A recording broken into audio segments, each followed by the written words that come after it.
26장 형제를 사랑하여 서로 우애하라. 로마서 12장 10절. 형제를 사랑하여 서로 우애하고 존경하기를 서로 먼저 하며. 오늘은 10절에 나오는 두 가지 권고에 집중해 보겠습니다. 형제를 사랑하여 서로 우애하고 존경하기를 서로 먼저 하며. 이 말씀은 교회를 향해 주신 것입니다. 서로란 모든 사람이 아니라 교회 안에 있는 믿는 지체들을 의미합니다. 그렇다고 믿지 않는 사람들을 사랑할 수 없다는 의미는 아닙니다. 당연히 사랑해야 합니다. 또한 믿지 않는 사람들을 존경할 필요가 없다는 의미도 아닙니다. 꼭 존경해야 합니다. 하지만 여기서 초점은 교회에 있습니다. 다른 곳에서처럼 교회에서 사랑하십시오. 다른 곳에서처럼 교회에서 존경하십시오. 서로를 향한 사랑의 존경에 대한 세 가지 질문. 여기서 세 가지 질문 하겠습니다. 무엇을, 왜, 어떻게? 동료 신자들을 향한 사랑은 무엇이고 서로를 존경한다는 것은 무슨 의미일까요? 왜 이런 명령이 주어졌습니까? 왜 이것이 중요합니까? 그리고 마지막으로 어떻게 이렇게 할 수 있습니까? 좋아하는 마음이 도무지 들지 않는 동료 신자를 어떻게 사랑할 수 있습니까? 그다지 존경스럽지 않은 신자들을 어떻게 존경할 수 있을까요? 1. 무엇을? 사랑이란 무엇입니까? 또한 존경이란 어떤 것입니까? 사랑, 우애라는 두 단어는 감정이 실린 단어입니다. 이 단어들은 사람을 좋아할 필요는 없지만 사랑해야 한다는 스토아파가 주장하는 개념을 즉시 무너뜨립니다. 물론 일면 좋아지지 않는 누군가를 사랑할 수 있는 것도 많습니다. 즉 그들을 위해 좋은 일을 할 수 있습니다. 그들을 도울 수 있고 냉담하더라도 존경스럽게 대할 수 있습니다. 하지만 바울이 여기서 말하는 사랑은 그런 것이 아닙니다. 본문의 사랑을 표현한 이 단어들은 두 가지 내용을 함축하고 있습니다.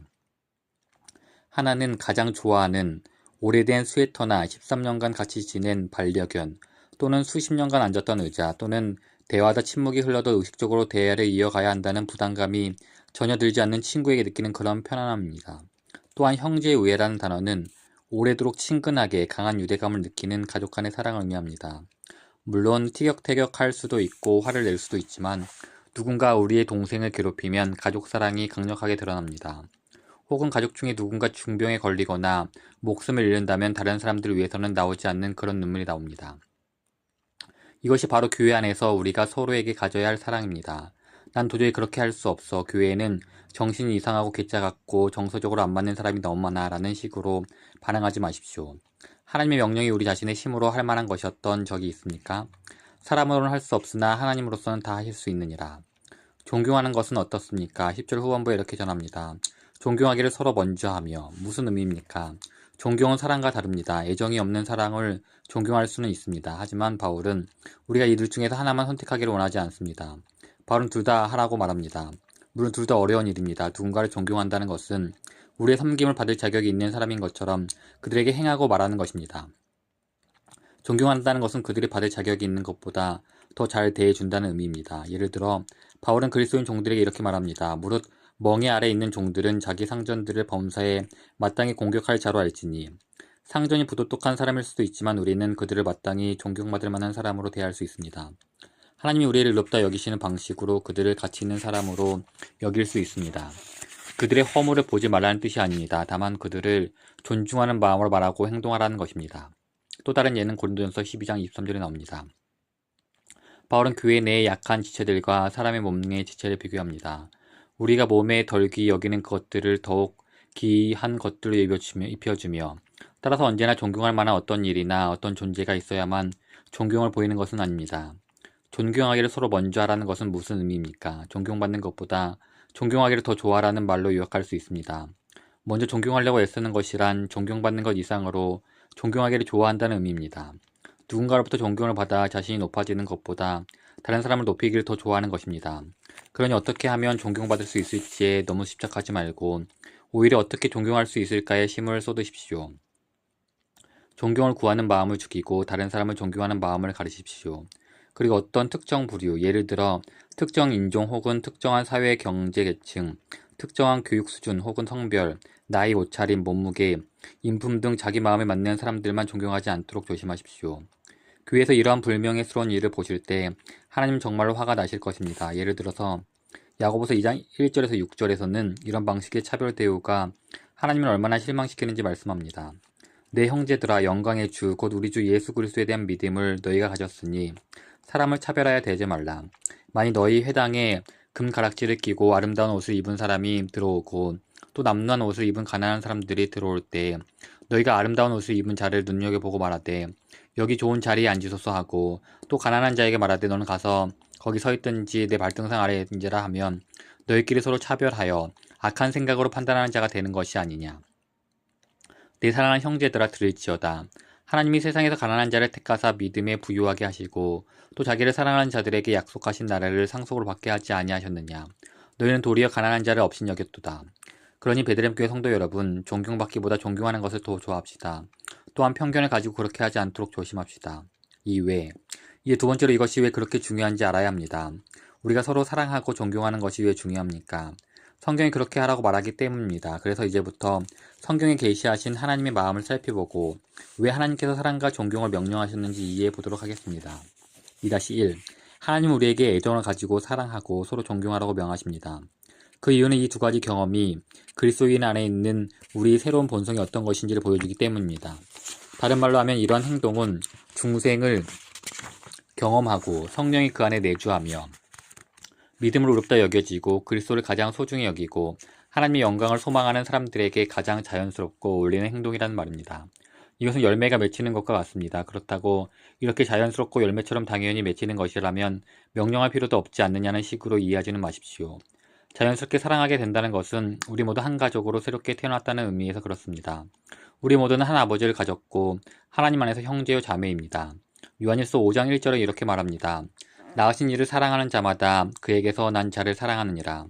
다른 말로 하면 아버지를 향한 사랑은 자연히 그 자녀들을 향한 사랑으로 나타난다는 말입니다. 하나님을 향한 사랑이 그 자녀들을 향한 사랑을 불러옵니다. 우리는 최고로 좋은 관계 속에서 함께 영원을 보내게 될 것입니다. 천국에는 의심도 저기도 분노도 비난도 없을 것입니다. 하나님은 우리에게 지금 그러한 가족으로 살라고 명령하십니다. 또한 존경받기보다 존경하기를 더 좋아하는 것도 자연스러운 열매로 그런 사실은 우리가 하나님께 믿을 수 없을 정도로 존중을 받았다는 것과 그 본성이 우리 안에 있음을 드러냅니다. 우리는 하나님과의 관계에서 전혀 존경받을 만하지 않는 존재입니다. 우리 자체는 하나님께 영원히 불명예스럽습니다. 우리는 하나님을 너무나 적게 사랑했고 하나님보다 다른 것들을 더 사랑했기에 하나님께 큰 불신을 안겨드렸습니다. 그럼에도 불구하고 하나님은 우리가 아직 죄인이었을 때, 제가 아직 하나님을 불명예스럽게 하고 있을 때 우리를 위해 그 아들을 내주셨고 죄와 죽음과 지옥과 사탄으로부터 구하셔서 함께 식탁에 앉게 하심으로써 우리를 존중해 주셨습니다. 그리고 우리의 이해를 뛰어넘는 사랑으로 전능하신 하나님의 아들이 이 땅에 계실 때 우리 발을 씻어 주심으로 우리를 존중해 주셨습니다. 또한 누가복음 12장 37절에서는 그분의 재림을 이렇게 묘사하고 있습니다. 주인이 띠를 띠고 그 종들을 자리에 앉히고 나와 수종 들으리라. 그 은혜로 인해 우리는 지금까지 측량할 수 없을 정도로 많은 존중을 받았습니다. 그러므로 우리가 존중받은 것처럼 다른 사람을 존경하는 일을 좋아하지 않는다면 우리가 경험한 구원을 등지는 것이나 다름없습니다. 애정을 가지고 사랑하고 존경하기를 더 좋아하는 것은 이것들이 그리스도 안에 있는 우리의 새로운 본성을 보여주기 때문에 중요합니다. 이것이 하나님의 자녀들이 서로를 대하는 방식입니다. 우리의 영적 DNA 안에 그것이 있습니다. 2-2. 두 번째로 하나님이 우리에게 애정을 가지고 사랑하고 서로 존경하기를 더 좋아하라고 명령하시는 이유는 그렇게 할 때 우리가 애정을 가지고 사랑하고 존경하는 사람들의 믿음을 더 굳세고 단단하게 해주기 때문입니다. 그리스도의 몸 안에서 은혜로 존중받고 사랑받는다면 그 사람은 자신이 정말로 가족의 일원임을 확신하게 됩니다. 하나님 우리가 행하는 모든 것을 통해 이런 확신과 기쁨이 확고해지기를 원하십니다. 2-3. 세 번째로 하나님이 우리가 애정을 가지고 사랑하고 존경받기보다 존경하기를 더 좋아하라고 하시는 이유는 이것이 그리스도의 영광을 보여주기 때문입니다. 그리스도가 우리를 이런 식으로 살아가도록 해주시는 분이고 또한 이것이 그분의 성품이기 때문입니다. 에베소 4장 32절에 이렇게 말합니다. 서로 친절하게 하며 불쌍히 여기며 서로 용서하기를 하나님이 그리스도 안에서 너희를 용서하심과 같이 하라. 우리가 서로를 불쌍히 여길 수 있는 것은 그리스도 안에 있는 하나님의 궁휼하심 때문입니다. 그리고 우리가 종이 됨으로써 누군가를 높일 때 우리는 그리스도가 우리 가운데 거하셨던 방법을 직접 실천하는 것입니다. 따라서 애정을 가지고 사랑하고 존경하기를 더 좋아하는 것은 그리스도의 영광을 드러내는 일입니다. 2-4. 네 번째로 하나님이 우리에게 애정을 가지고 사랑하고 서로 존경하라고 하시는 이유는 이를 통해 세상이 하나님뿐 아니라 하나님이 그리스도 안에서 세상을 위해 준비하신 모든 것을 사랑하도록 자각하기 때문입니다. 애정을 가지고 그리스도인들을 사랑하고 서로 존경하기를 먼저 하려고 애쓰면서 그리스도를 높일 때 세상이 이것을 보고 하나님께 영광을 돌리게 될 것입니다. 스테판 닐이 쓴 기독교 선교 역사를 보면 초대교회가 로마 제국 아래서 놀랍게 성장할 수 있었던 것은 그들이 만들어낸 공동체 때문이었음을 확인할 수 있습니다. 초두개는 신실하고 사랑으로 맺어지고 겸손하고 애정이 바탕이 되고 존경하고 희생하는 관계로 이루어진 공동체였습니다. 두려워하고 분열되어 있던 이 교도들이 그 공동체를 보고 끌렸습니다. 다른 말로 하면 이런 비유들로 바울은 우리에게 애정을 가지고 서로 사랑하고 서로 먼저 존경하기를 힘쓰라고 명령합니다. 이것들은 믿음이라는 나무에 달린 크리스마스 장식이 아닙니다. 믿음이라는 나무의 가지요 열매입니다. 이것들은 그리스도 안에 있는 사람들의 본성입니다. 3. 어떻게? 마지막 질문은 어떻게입니다. 어떻게 좋아하지 않는 신자들에게 애정을 가질 수 있습니까? 불명예스러운 일을 하는 신자들을 어떻게 존경할 수 있습니까? 성경의 모든 것이 이 질문에 답하기 위해 쓰여 있습니다. 제 설교도 전부 이 질문에 대한 답을 목표로 합니다. 하나님이 행하신 모든 것은 그 자녀들을 마땅히 되어야 할 존재로 만들기 위함입니다. 그러니 하나님이 주시는 모든 것을 서로 우애하고 사랑하며 먼저 존경하게 하는 은혜의 수단으로 받으십시오. 여기서는 몇 가지 실천 사항만 말씀드리고 가장 기본이 되는 원칙을 한 문장으로 요약하겠습니다. 애정을 가지고 신자들을 사랑하고 존경받는 것보다 존경하는 것을 더 좋아하는 사람이 되기 위해서는 하나님이 이것을 명령하였음을 알아야 합니다. 즉 이런 것들이 그리스도 안에서 갖게 된 새로운 본성임을 알아야 합니다. 또한 하나님이 그렇게 만들어주시지 않는 한 우리 혼자서는 이런 사람이 될 수 없다는 것을 알아야 합니다. 우리 힘으로는 참된 애정과 진정한 존경이 가능하지 않습니다. 또한 그렇기 때문에 우리는 규칙적이고 간절하게 기도하여 하나님이 우리를 이러한 존재로 만들기 위해 필요한 일을 하시도록 내어드려야 합니다. 이것이 성경이 말하는 기본 원칙입니다. 여기에 이제 실천 사항들을 더해보겠습니다. 3-1 다른 신자들이 아무리 불완전해도 우리의 아버지이신 하나님의 자녀임을 스스로에게 선포하십시오. 그들은 영원히 우리의 형제요 자매라는 진리를 스스로에게 선포하십시오. 그리스도가 그들을 위해 피를 흘렸음을 상기시키십시오. 우리를 화나게 만드는 모든 부분에 대해 그들은 용서를 받았습니다. 오직 믿음으로 의롭다 칭함을 받았습니다. 그 교리를 말로는 주장하면서 행동으로는 부정하지 마십시오. 하나님이 그들을 그리스도의 의로 원입하셨다면 우리도 그들을 그리스도의 의로 원입해야 합니다. 물론 그들은 잘못된 행동을 합니다. 나쁜 습관도 있습니다. 아직 성숙하지 못해 신경을 거스릅니다. 하지만 그 모든 것을 덮는 그리스도의 보혈을 헛되게 하지 마십시오. 그리스도가 이미 끝내신 일을 그들에게 실제로 적용함으로써 그 일을 영화롭게 하십시오. 그런 다음 사랑이 자라게 하십시오. 3-2 허점이 보이는 그들의 삶에서 은혜의 증거를 찾으십시오. 모든 신자에게 은혜의 증거가 있습니다. 하나님은 모든 신자 안에서 일하십니다. 육신의 일에 대해 불평하여 하나님의 역사를 헛되게 하지 마십시오. 은혜의 증거들을 찾으십시오. 마지막 심판 때에 하나님이 우리를 위해 그렇게 하실 것입니다. 하나님은 우리의 삶에 있는 D학점과 F학점을 모두 모아서 태우실 것입니다.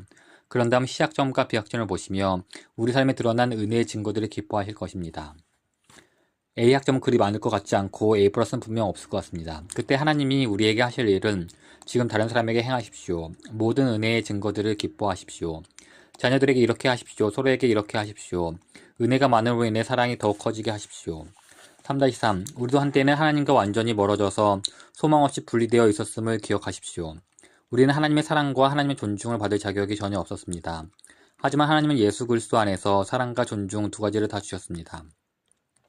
빌립보서 2장 3절에서 바울은 겸손 혹은 낮아짐이 자기보다 남을 낮게 여기는 비결이라고 말합니다. 그래야만 그들이 섬김을 받을 자격이 있음을 비로소 보게 됩니다.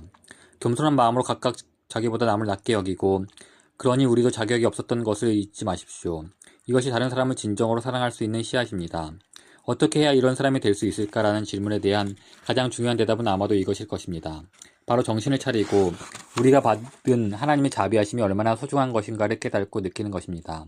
로마서 12장이 어떻게 시작되었는지 기억해 보십시오. 그러므로 형제들아 내가 하나님의 모든 자비하심으로 너희를 권하노니 그렇습니다. 하나님의 자비하심을 우리는 형제의 사랑으로 서로를 사랑할 것입니다.